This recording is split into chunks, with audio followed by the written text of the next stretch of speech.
In this video, we're going to evaluate the definite integral from 1 to 3 of x squared plus 1 dx by taking the limit of a Riemann sum. All right, well, first step, I'm going to make some choices. I'm going to choose to use rectangles of equal width.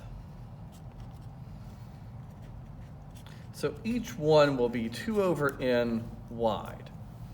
The next thing I'm going to choose is that I'm going to use right-hand endpoints because I know how to find a formula for those very easily. It's a, the initial point, plus k times delta x. That's the formula that gives me the kth right-hand endpoint.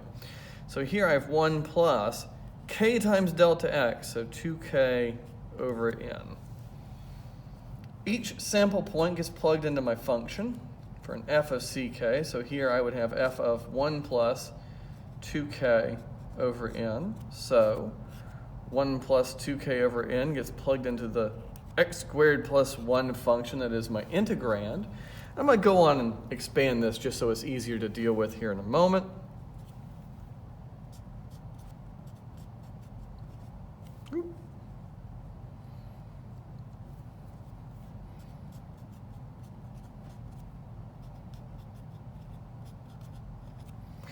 All right, so I've expanded that part plus 1, and so I could really rewrite this as 4k squared over n squared plus 4k over n plus 2.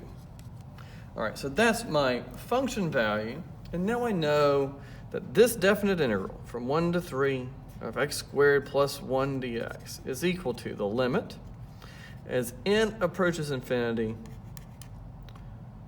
of the sum from 1 to n of those function values times that width, so the limit of a Riemann sum.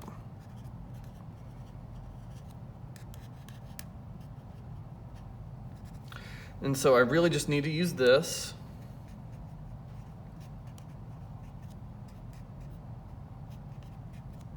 Times delta x all the way back up there. So here I have a sum. In the end, I'm going to take a limit. Right now, what I'm going to do is I'm going to give myself a little more space to work on that on this board. So just rewriting the sum we had on the last board, hopefully with no mistakes.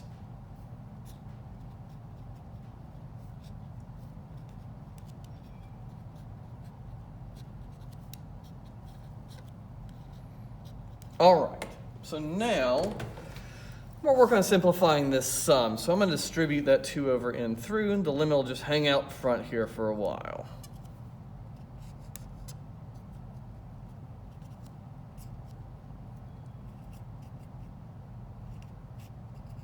So just distributing that 2 over n through.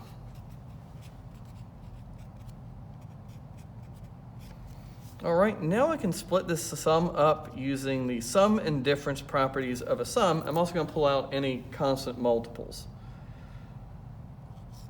So I'm taking the limit of all of this stuff, 8 over n cubed is a constant, times the sum from 1 to n of the k squareds, plus 8 over n squared times the sum from 1 to n of all the k's, plus, and this would just be the sum from 1 to n of 4 over n, and that's going to be the easiest one to deal with. In fact, we can just go on and say that that's going to be a 4, right? Because there's a constant value rule that says that's 4 over n times n, which is just 4. If I add 4 nths to itself n times, I will just get 4. Now I use my special sum rules on this next part. The sum of the first n squares is n times n plus 1 times 2n plus 1 all over 6. And then plus 8 over n squared, the sum of the first n whole numbers is n times n plus 1 all over 2. Almost had enough room. And then plus that 4. Well, now all I need to do is take a limit. And these are really rational functions, so I can remember some asymptote rules about rational functions. On the top, if I multiplied all of this one out, I would end up with a 16n cubed as my leading term, the term with the highest degree. On the bottom, I have a 6n cubed. So I know that as n goes to infinity, that would go to 16 over 6. And of course, I'll simplify that in a minute. Here, on top, I'd end up with an 8n squared, and on the bottom, I end up with a 2n squared. And again, the degrees are the same, so I end up with a 8 over 2. And then finally, the limit is n approaches infinity of 4. Well, that's 4. So let's see what I have here. 16 over 6, that really wants to be an 8/3. This is 4 and 4 make 8. And so I end up with 32 over 3. And there's my nice, happy final answer. And just for a moment where we make sure, I know we happen to already know the fundamental theorem of calculus part 2. The evaluation theorem, so we should be able to do this just by doing a little bit of arithmetic.